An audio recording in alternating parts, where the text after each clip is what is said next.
Avant de commencer la première table ronde, Vincent Desmory, je vous appelle pour nous faire un panorama mondial du GNL, de tout ce qui s'est passé cette année, de la substitution gazeux, gaz naturel liquéfié.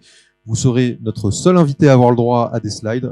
Pour les autres, ce sera une discussion. Donc Vincent Desmory, je rappelle que vous êtes délégué général chez G2I GNL. On vous laisse pour 10 minutes.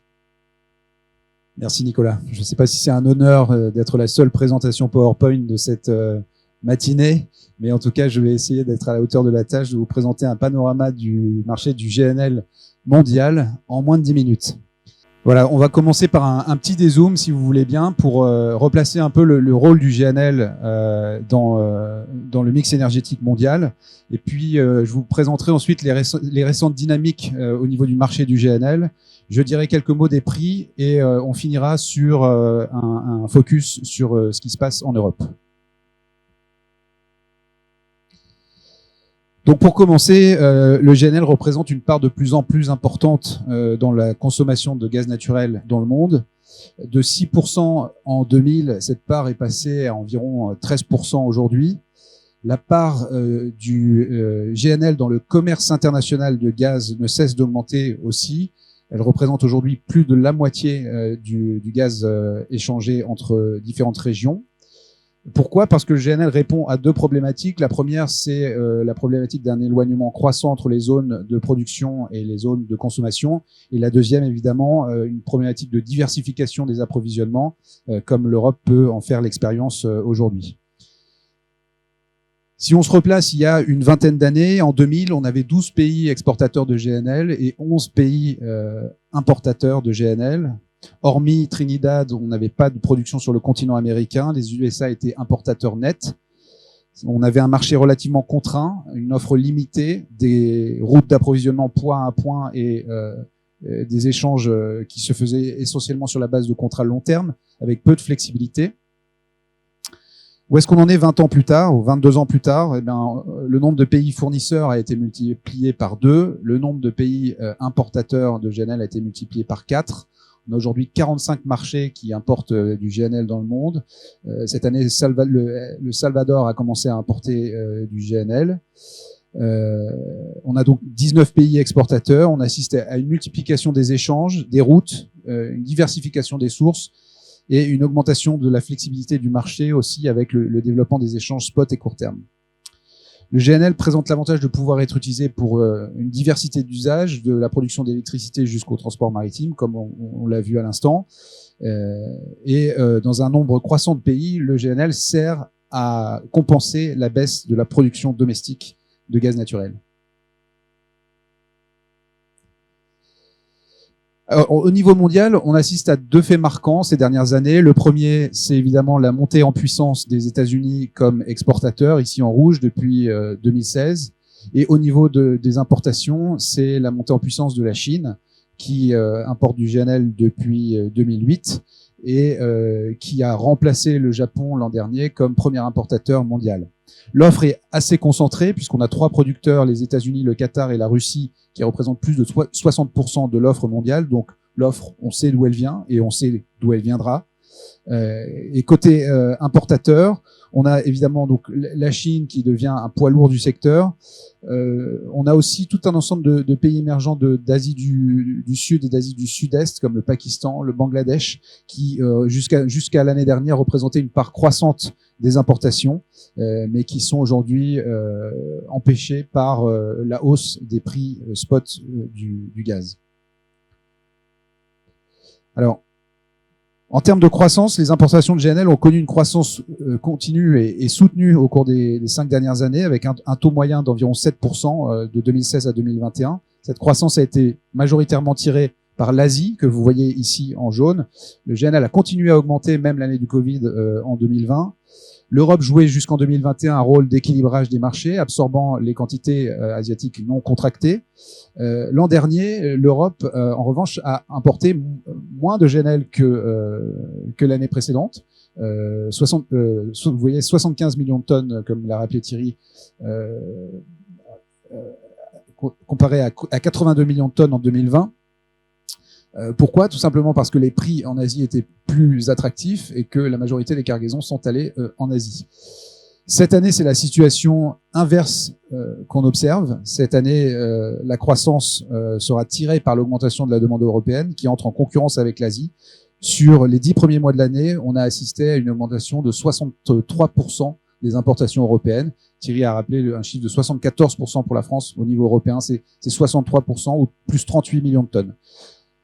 À l'inverse, la demande asiatique les importations asiatiques devraient baisser d'environ 7% sur l'année. Un mot des prix. Tout au long de l'année 2021, les prix asiatiques et européens sont restés sur une tendance haussière en raison de la forte demande en Asie, de l'augmentation des prix du carbone en Europe. Les prix européens ont fortement augmenté depuis la fin de l'année 2021, donc ça ne date pas du conflit russo-ukrainien, en raison notamment de la baisse des exportations russes, de la faible production éolienne et des températures plus basses. On a eu aussi une congestion dans les infrastructures au niveau du canal de Panama, des restrictions sur la disponibilité du shipping qui ont fait augmenter la volatilité des prix. Et en 2022, les prix ont marqué leur maximum historique en Europe en raison de la crise qu'on connaît et de la réduction des importations par gazoduc depuis la Russie. Depuis la fin de l'été, les prix ont commencé à redescendre avec les stockages remplis en Europe. Alors, l'impact des prix spot élevés ne se fait pas sentir partout de la même façon. Les prix du GNL peuvent être fixés de différentes manières. Dans la plupart des contrats long terme, on applique une formule qui lie le prix du GNL à ceux des énergies concurrentes, principalement le pétrole. Alors, ça va être le Brent ou au Japon, le Japanese Crude Cocktail. Plus de la moitié du GNL était négocié sur cette base en 2021, donc indexé sur des énergies concurrentes, ce qui tend à atténuer l'impact de la hausse des prix spot. Voilà, ce type de formule est particulièrement dominant dans les contrats asiatiques. Malheureusement, en Europe, on est davantage exposé au prix spot et à la volatilité des prix de marché. Et donc, la deuxième manière de fixer les prix du GNL, c'est de les indexer sur les prix de marché du gaz, comme les indices NBP au UK, TTF en Europe ou JKM en Asie. Et on a assisté dans le GNL à une hausse de cette part indexée marché de 13% en 2005 à 46% en 2021. Ce qui s'explique en partie par l'augmentation des importations de GNL en provenance des États-Unis, par la hausse des échanges spot et court terme, et aussi par le rôle croissant pris par les agrégateurs dans le commerce de GNL mondial. Le commerce spot et court terme du GNL, donc comme je le disais, a plus que triplé depuis 2010. On a aujourd'hui de l'ordre de 37% des échanges qui se font sur une base spot et court terme, c'est-à-dire à moins de 4 ans. Les prix élevés tendent à décourager cette évolution, notamment en Asie. Ça a été particulièrement remarquable l'an dernier dans des pays sensibles à la hausse des prix comme l'Inde. L'Inde a connu une baisse de 6 millions de tonnes de ses importations l'an dernier. Et à mesure que l'approvisionnement long terme, en particulier indexé pétrole, devenait plus avantageux pour les acheteurs, certains d'entre eux ont préféré maximiser leurs enlèvements long terme plutôt que d'acheter du gaz du GNL sur une base spot. Voilà. Tant que les prix spot resteront élevés, on ne s'attend pas à une hausse massive de la part du spot et court terme, notamment en raison de la destruction de la demande dans les pays les plus sensibles à l'augmentation des prix et pays qui n'ont pas forcément de contrat long terme GNL. Alors, l'Europe, si on se penche plus précisément sur le cas de l'Europe, on assiste à une baisse de la production domestique de gaz sur le continent, une consommation stable, et tout ça entraîne une hausse du besoin d'importation, et notamment d'importation de GNL. La baisse des importations de gazoducs depuis la Russie entraîne une nécessité de diversification des approvisionnements, de substitution de ces approvisionnements. Je vous rappelle que 45% des importations de gaz de l'UE l'an dernier venaient de Russie, 155 BCM, donc 140 BCM sous forme de gaz gazeux et 15 BCM sous forme de GNL. Ce GNL continue à arriver en Europe aujourd'hui, et même plus qu'en 2021. Le GNL représentait en 2021 19% de la consommation gazière de l'Europe et 31% des importations, et cette part va évidemment augmenter dans les années à venir. Très rapidement, donc on me fait signe que j'ai déjà dépassé le temps qui m'était alloué. Vous voyez ici le delta, l'augmentation des importations en Europe depuis le début de l'année. Donc l'Europe a importé de l'ordre de 38 millions de tonnes supplémentaires. La Chine a en revanche connu une baisse de l'ordre de 14 millions de tonnes. Ce qu'il faut retenir de ce graphe, c'est que la production de GNL additionnelle est insuffisante pour satisfaire les besoins additionnels de l'Europe.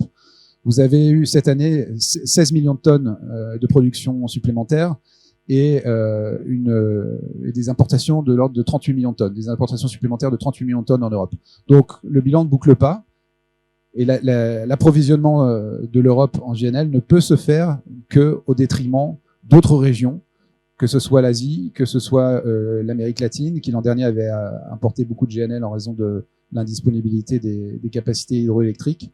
Donc on assiste à une reconfiguration des flux au niveau mondial et on assiste à un retour de l'Europe comme un acteur majeur sur la scène du GNL mondial. Voilà. Vous aurez ces slides. Donc ce slide vous présente les capacités en construction. On a aujourd'hui 41 millions de tonnes de nouvelles capacités en construction en Europe, principalement sous la forme de FSRU, même essentiellement sous la forme de FSRU, qui doivent arriver à l'horizon 2024.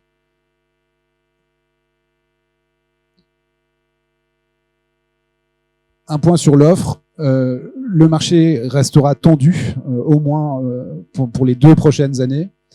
On voit que vous avez ici en rouge la courbe de demande sur un scénario IHS de croissance de l'ordre de 4%. Les prochaines quantités significatives n'arriveront qu'à partir de 2024-2025 avec les nouveaux projets qataris et les nouveaux projets américains et canadiens notamment. Voilà, donc en conclusion, l'Europe tire la croissance des importations aujourd'hui et redevient un acteur majeur du GNL, d'où le rôle renforcé également pour la France comme hub gazier. On assiste à une concurrence croissante entre l'Europe et l'Asie pour le GNL. Le marché devrait rester encore tendu pendant 2 ans, même si la destruction de demande entraînée par les prix élevés qu'on connaît aujourd'hui pourrait contribuer à un rééquilibrage plus tôt que prévu. Et étant donné l'échelle du problème, de nouvelles capacités sont nécessaires, tant sur le plan des capacités d'importation que sur le plan des capacités d'exportation. Et le financement de ces nouvelles capacités va rester un aspect fondamental, de même que la reconnaissance par les pouvoirs publics du rôle du gaz naturel et du rôle du GNL pour la transition énergétique. Merci.